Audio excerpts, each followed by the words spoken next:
사무엘하 1장 17절부터 27절 말씀 읽도록 하겠습니다.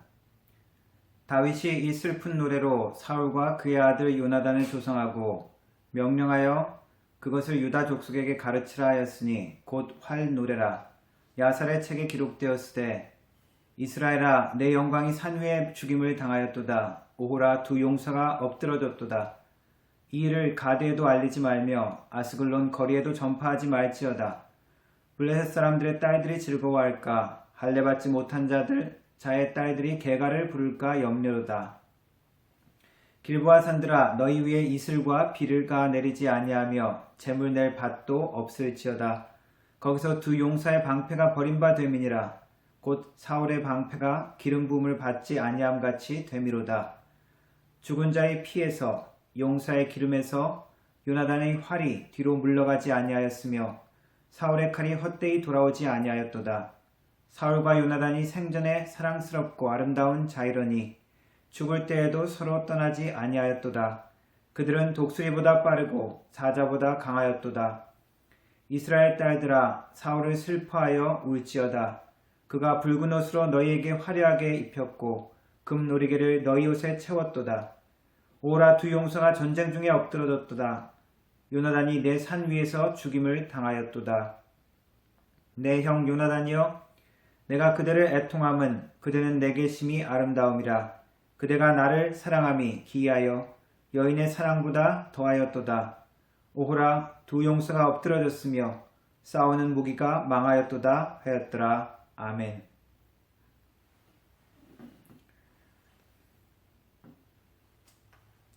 사무엘상을 마지막으로 악당 사울의 최후는 끝납니다. 그리고 비참하고 고통스러운 죽음으로 사울은 그 마지막을 맞이합니다. 사울은 화살을 맞아 중상을 입고 칼에 엎드려서 자결을 하게 됩니다. 그러나 사무엘 1장의 기록을 보면 아직 죽지 않아 괴로워하고 있을 때 마침 지나가던 아말렉 청년에게 발견되고 그 아말렉 청년에게 죽여달라고 하는 장면이 나옵니다. 그 청년은 사울 왕이 오래 살지 못할 것을 알아차리고 사울 왕을 죽이고 그 왕관과 팔찌를 가져다가 다윗 왕에게 갖다 바칩니다.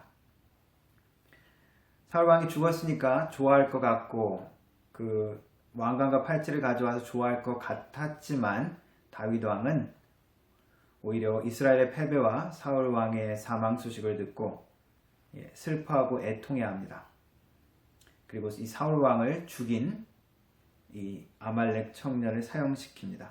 그리고 애가를 지어 부르죠. 그 애가가 오늘 읽은 말씀입니다. 이 말씀을 보면 과연 사울의 죽음이 정말 다윗에게 이렇게 슬프고 안타까웠을까 하는 의문이 듭니다. 이스라엘 패배 소식은 큰 슬픔과 분명히 낭망이 되는 소식이었을 겁니다. 더구나 자기가 사랑했던 요나단의 죽음도 큰 슬픔을 안겨주는 소식이었을 것입니다. 하지만 사울 왕, 10년 가까이 자기를 죽이려고 자기를 추적했던 사울 왕, 원수, 그가 죽었는데 이러한 애통의 시, 그의 업적을 찬양하고 그의 영광스러움을 이야기하는 이러한 시가 언뜻 이해가 되지 않습니다. 정말 이렇게 슬프고 안타까웠을까?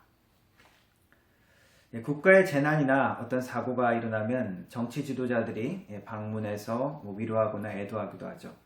그런데 가끔씩 정치 지도자들의 이런 모습은 대중의 인기를 얻기 위해서, 지지를 얻기 위해서 하는 위선적인 행동이 아닌가 하는 의심이 들 때가 있습니다. 그런 것처럼 이 다윗의 행동도 사울 왕의 세력이 아직 남아있는 이스라엘의 여론을 생각해서 하는 정치적인 행위는 아니었을까? 다윗 자신이 블레셋과 한편으로 참전해서 이스라엘과 싸워서 사울 왕과 군대를 죽였어야 했는 그런 상황, 그럴 뻔한 상황이 있었음에도 불구하고 과연 이 다윗의 표현과 마음이 진실일까 하는 의심이 들 수가 있습니다. 그러나 사울 왕을 죽일 수 있던 기회를 2번이나 살려주었던 다윗의 과거의 행적을 우리가 살펴보면 우리는 다윗의 이 마음이 진심이라고 우리는 결론을 내릴 수가 있습니다. 그리고 사울 왕을 살려주는 그 사무엘상에 나오는 그 장면에서 보면 사울 왕과 대화하는 장면이 나오죠. 내 아버지 사울 왕이여, 내 주 사울 왕이여 하면서 극 존칭으로 사울을 부르면서 하소연하는 장면들이 있습니다. 사울은 분명 다윗의 원수였지만 한때 분명히 자기 의지하고 신뢰했던, 자기 아버지도 자기를 그렇게 후원해주고 그렇게 믿지 않았는데 사울 왕은 군대의 지도자 직분도 맡겼죠. 그래서 자신을 후원했던 자로서 그리고 기름 부은 왕으로서 존중과 경의를 표했던 것을 우리는 짐작할 수 있습니다. 그뿐 아니라 사무엘상 마지막의 기록에 보면은 사울 왕의 시체를 블레셋 사람은 베색이라는 곳에 매달아 두은 장면이 나옵니다. 목을 베고 그런데 길랏 야베스 사람들이 사울 왕의 시체를 거두어다가 장사를 지내줍니다. 위험을 무릅쓰고 그 시체를 가져오죠. 과거에 이 길랏 야베스 사람을 암몬 족속의 위협에서 사울 왕이 군대를 모아서 같이 구해준 사건이 있습니다. 그것에 대한 은혜를 갚은 것이죠. 그 이야기를 들은 다윗이 그 길랏 야베스 사람을 칭찬해주고 보호해줄 것을 약속합니다. 너희가 너희 주 사울에게 이처럼 은혜를 베풀어 그를 장사하였으니 여호와께 복을 받을지어다. 나도 너희를 전대해 줄 것이다 라고 약속과 후원을 합니다. 이러는 것을 보면 다윗의 진심을 알 수 있죠. 그러면 어떻게 원수인 사울에 대해서 이러한 마음을 가질 수 있었을까? 우리는 살펴볼 필요가 있습니다. 신약의 말씀에 보면 원수를 사랑하라, 악으로 갚지 말고 선으로 갚으라 라는 그런 말씀들이 있습니다. 문득 이 말씀을 처음 들으면 우리는 불편해하고 거부감이 들기도 합니다. 아니 어떻게 그렇게 해? 당장 그렇게 하고, 아니 악한 그것을 어떻게 우리가 용납을 해? 그런 마음이 들죠. 성경의 이 표현은 악을 타협하고 정의를 무시하고 눈 감으란 말이 아니죠. 또한 범죄나 악을 용납하거나 자신을 보호하지 말라는 말을, 범죄나 그런 악에 대해서, 악한 것에 대해서 자신을 보호하지 말라는 말도 아닙니다. 이 표현은 오히려 사적인 분노나 원한으로 복수하지 말라는 의미입니다. 우리가 운동 경기, 권투나 박싱이나 어떤 그 격투기 같은 경기를 하다 보면 상대방이 아주 치사하고 더럽게 룰을 어기면서 비겁하게 싸울 때가 있죠. 영화 같은 데서도 보면 그렇습니다. 악당들은 비겁하게 항상 싸웁니다. 하지만 나는, 하나님께서 원하시는 것은 우리는 여전히 룰을 지키면서 정정당당하게 정의롭게 행하라는 것입니다. 억울한 것 같아도, 지는 것 같아도 이 모든 상황 가운데 심판자가 보고 계시다는 것입니다. 심판자가 보고 점수를 매기고 있고 궁극적으로 이 모든 것을 통제하고 계시다는, 궁극적인 심판을 한다는 이야기입니다. 그래서 공의로운 판단을 믿고 하나님의 개입, 그리고 심판자의 개입이 있기 전에 내가 그것을 나서지 말라는 것이죠. 그래서 경기라면은 경기에 쉬는 시간에 여전히 상대방에게 물도 같이 주고, 그리고 또 쉬는 시간에는 같이 나가서 도란도란 커피도 마시고, 말하자면 그렇게 하라는 것입니다. 때가 되면 심판자께서 판결을 내리시기 때문에 하나님의 시간에 맡기는 것입니다. 나는 여전히 은혜를 체험했고 은혜를 베푸는 자로 살라는 것입니다. 아무 심판자가 없이, 아무 룰도 없이 그렇게 사는 것이 아니라 심판자의 존재를 믿고 공평하고 정의로운 심판자를 신뢰하는 삶으로 살아가라는 것입니다. 다윗은 공의로운 심판자를 신뢰했기 때문에 그렇게 할 수 있었습니다. 시편 6편의 다윗의 시의 표현입니다. 여호와께서 내 간구를 들으셨으며 여호와께서 내 기도를 받으시리로다. 내 모든 원수들이 부끄러움을 당하고 심히 떨미어 갑자기 부끄러워 물러가리로다. 하나님의 공의로운 심판을 늘 신뢰하고 있는 다윗의 모습입니다. 이러한 다윗의 모습은 바로 예수 그리스도의 모형이며 그림자이죠. 다윗이 완전한 것이 아니라 예수 그리스도의 그 모습을, 그림자를 다윗의 삶을 통해서 보라는 것입니다. 예수님께서 산상수훈에 이렇게 말씀하셨죠. 산상수훈 마태복음 5장입니다. 또 내 이웃을 사랑하고 내 원수를 미워하라 했다는 것은 너희가 들었으나 나는 너희에게 이르노니 너희 원수를 사랑하며 너희를 핍박하는 자를 위하여 기도하라. 이같이 한즉 하늘에 계신 너희 아버지의 아들이 되리니 이는 하나님이 그 해를 악인과 선인에게 비추게 하시며 비를 의로운 자와 불의한 자에게 내리우심이니라. 너희가 너희를 사랑하는 자를 사랑하면 무슨 상이 있으리요? 세리도 이같이 아니하느냐? 또 너희가 너희 형제에게만 무난하면 남보다 더하는 것이 무엇이냐? 이방인들도 이같이 아니하느냐? 그러므로 하늘에 계신 너희 아버지의 온전하신 같이 너희도 온전하라. 예수님의 종, 예수 그리스도의 종 사도 바울도 로마서 12장에 이렇게 말합니다. 너희를 핍박하는 자를 축복하라. 축복하고 저주하지 말라. 즐거워하는 자들로 함께 즐거워하고 우는 자들로 함께 울라. 서로 마음을 같이하며 높은 데에 마음을 두지 말고 도리어 낮은 데 처하며 스스로 지혜 있는 채 말라. 아무에게도 악으로 악을 갚지 말고 모든 사람 앞에서 선한 일을 도모하라. 할 수 있거든 너희로서는 모든 사람으로 더불어 평화하라. 내 사랑하는 자들아, 너희가 친히 원수를 갚지 말고 진노하심에 맡기라. 기록되었을 때 원수 갚는 것이 내게 있으니 내가 갚으리라 하고 주께서 말씀하시느니라. 내 원수가 줄이거든 먹이고 목마르거든 마시우라. 그리함으로 내가 숯불을 그 머리에 쌓아 놓으리라. 악에게 지지 말고 선으로 악을 이기라. 다윗은 이 예수님의 마음을 그 삶을 통해서 표현한 것입니다. 바로 공의로운 심판자에게 모든 것을 맡기는 그의 삶이었습니다. 하나님께서 처리해 주는 것을 믿고 그의 생애의 이러한 경험들을 계속하게 되어집니다. 나발에게 개인적으로 복수하려 할 때 하나님께서 그 복수를 막아주셨죠. 그리고 어떻게 되어집니까? 나중에 시름시름 앓다가 하나님의 치심으로 나발은 스스로 죽어버립니다. 사울의 경우도 그렇죠. 10년을 넘게 시간이 걸리고 기다렸지만 고통을 당했지만 하나님께서 해결해 주신 것을 보았습니다. 다윗의 이러한 하나님에 대한 신뢰와 그리고 이 우는 자들과 함께 우는 원수의 마지막을 같이 울어주는 이 다윗의 심령이 말씀을 통하여 마음에 와닿기를 바랍니다.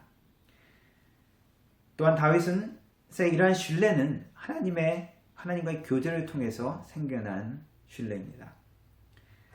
다윗의 시편 1편의 고백을 보면 이렇습니다. 복 있는 사람은 오직 여호와의 율법을 쫓아 주야로 그 말씀을 묵상하는 자라고 나와 있습니다. 다윗의 삶은 10대 때부터 하나님의 말씀을 묵상하고 하나님께 음악과 찬양을 통해서 하나님과 교제하고 만났던 인물이죠. 하나님을 늘 묵상하고 체험하고 하나님의 어떤 분이신지 알아갔습니다. 슬플 때, 외로울 때, 괴로울 때, 기쁠 때 그 시간을 하나님과 함께 했습니다. 그것이 시편을 통해서 나타나죠. 단순히 그냥 시가 아니라 하나님과 만나는, 교제하는 그 모습입니다. 다윗의 아들이었던 솔로몬의 잠언 24편은 이렇게 기록하고 있습니다. 내 원수가 넘어질 때에 즐거워하지 말며 그가 엎드러질 때에 마음에 기뻐하지 말라. 여호와께서 이것을 보시고 기뻐하지 아니하사 그의 진노를 그에게서 옮기실까 두려우니라. 물론 우리가 악한 것은 하나님의 심판을 간구하면서 기도하고 하나님의 심판이 이루어지는 것은 기뻐해야 합니다. 그러나 개인적인 복수심에서, 개인적인 증오에서 나온 모든 것들은 하나님의 일들을 오히려 망치죠. 지금 미국에서 일어나는 시위와 그러한 모든 사태들은 증오에 대한, 미움에 대한 것들이 계속 반복돼서 서로에게 치유하지 못하고 있는 상황입니다. 이런 상황에 기독교인들이 기도하고 그 문제 가운데 중보하는 그런 모습들을 통해서 또한 한편으로는 위로를 받습니다.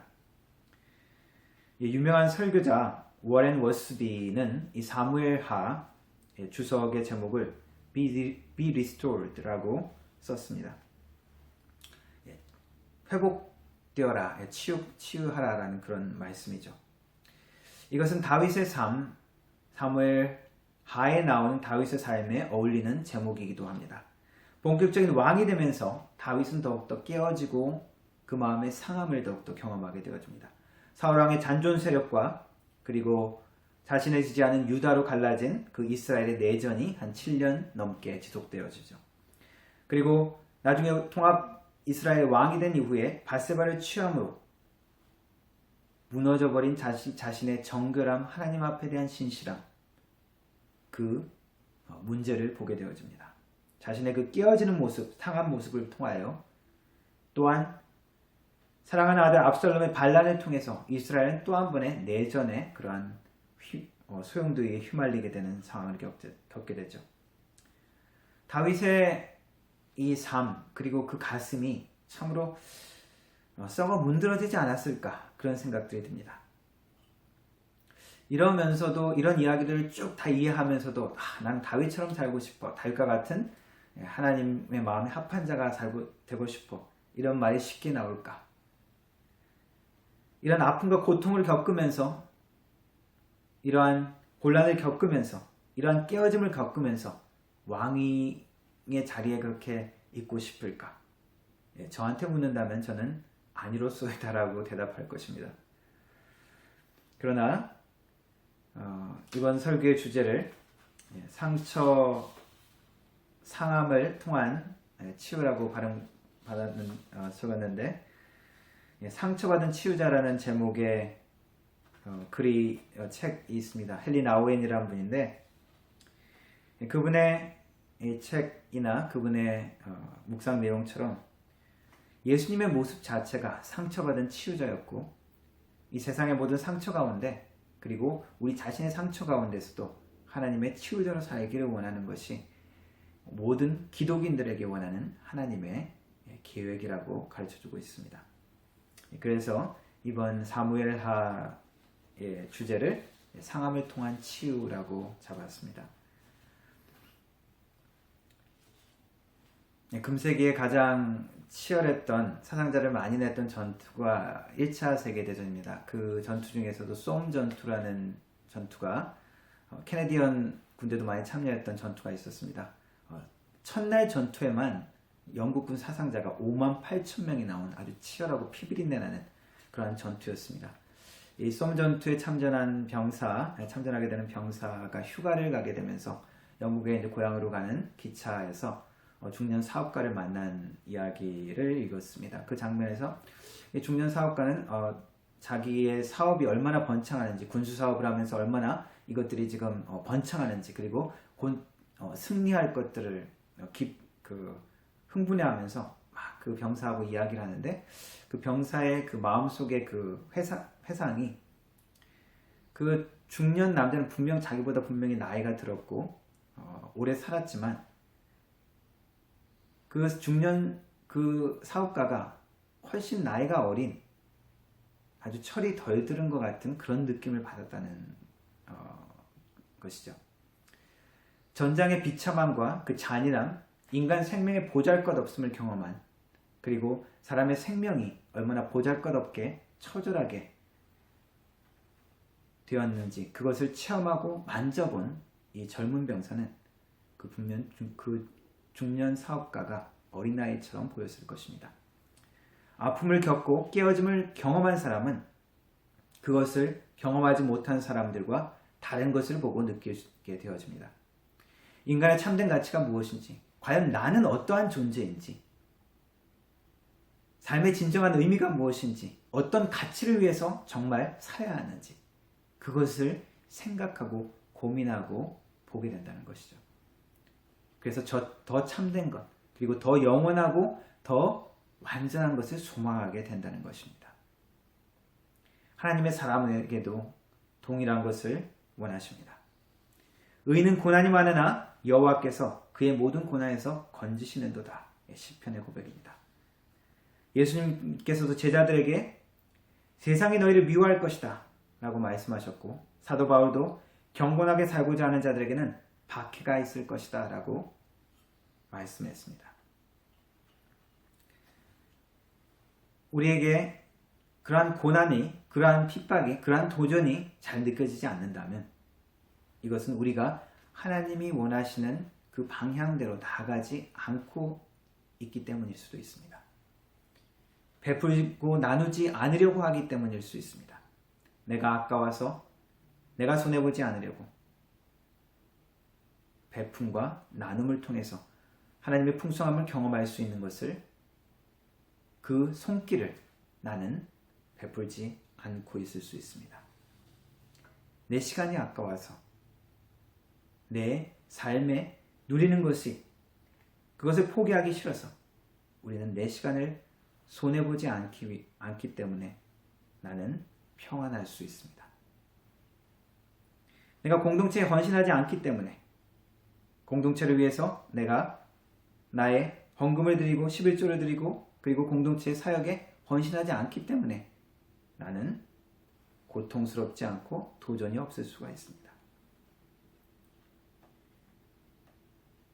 내가 정직하게 살지 않기 때문에 불편하지 않을 수 있습니다.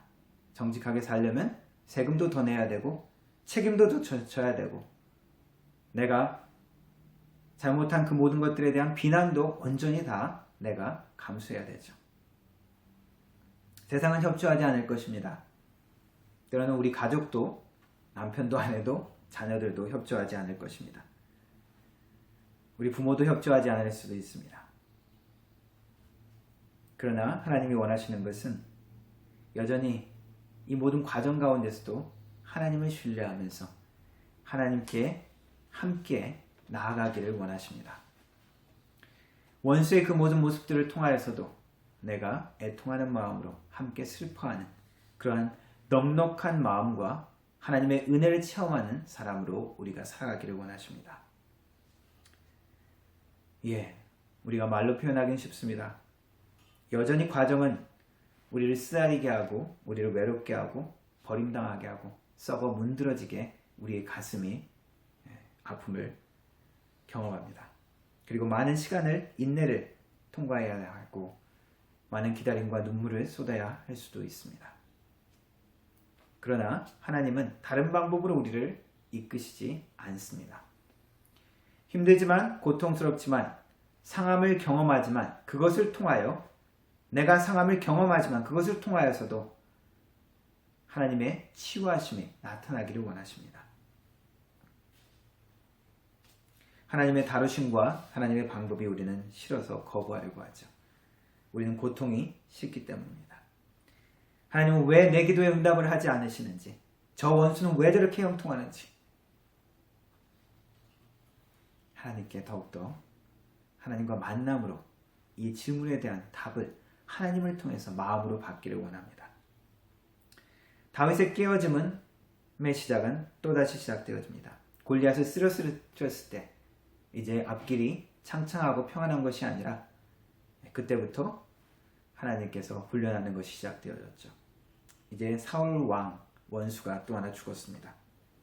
이제 또 다른 다윗의 깨어짐의 시작이 되어집니다. 세상은 늘 상처를 받습니다. 나만 상처받는 것이 아니죠. 그래서 하나님은 우리에게도 상처받지만 오히려 그 상처를 통해서 하나님의 치유하심을 전하는 예수님의 모습이 우리를 통해서 나타나기를 원하십니다. 그러한 상처받는 치유자의 모습으로 이 땅의 상함 가운데, 내 속의 상함 가운데 하나님의 회복함을 전하는 하나님의 사람으로 살기를 주님의 이름으로 축원합니다. 기도하겠습니다. 하나님 감사합니다. 다윗의 삶을 통하여, 하나님의 말씀을 통하여 우리가 상함을 당하고 우리가 억울한 순간을 당하지만, 그러나 그러한 원수 같은 모든 상황들을 통하여서도 우리가 하나님의 은혜를 전하는 자로, 원수의 상함을 통하여서도 함께 우는 자로 불러주시니 감사합니다. 하나님, 주님께서 부르신 이 사명 가운데 영광스러운 그러한 삶을 살 수 있도록 도와주시고 하나님 인내하며 주님과 함께 승리하는 삶을 살 수 있도록 도와주시옵소서. 그래서 하나님의 자녀로서 하나님 감사하고 기뻐하며 명예로운 자로 살아갈 수 있도록 도와주옵소서. 세상과 타협하지 않게 하시고 세상을 따라가지 않게 하시고 세상에 빛을 비추며 세상을 이끄는 자로 헌신하며 살아가는 믿음의 성도들 될 수 있도록 도와주시옵소서. 예수님의 이름으로 기도합니다. 아멘.